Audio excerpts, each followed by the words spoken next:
কাৰণে কেইটামান বয়সস্থ ল'ৰা নিৰ্বাচন কৰিব পাৰে এটা আমাৰ প্ৰব্লেমটো হ'ল নিয়ম আছিলে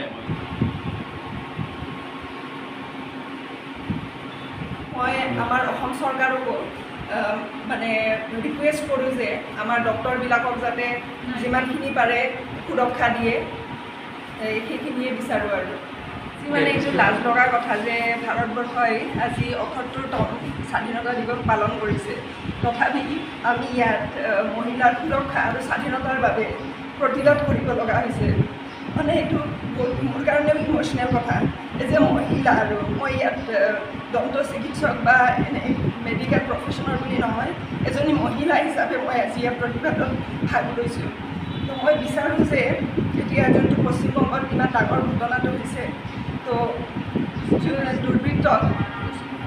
উচিত মানে কঠোৰতম শাস্তি দিব লাগে আৰু সেইটোৰ ন্যায় বিচাৰিয়ে আমি আজি ইয়াত প্ৰতিবাদত ভাগ লৈছোঁ আৰু অকল মহিলা বুলি নহয় ডক্টৰবিলাকৰ ওপৰতো এনেকুৱা ঘটনা আগে পিছে বহুত ঘটিছে তো ডক্টৰবিলাকক সুৰক্ষা দিব লাগে সেইখিনিৰ বাবে আমি ইয়াত আজি লগ হৈছোঁ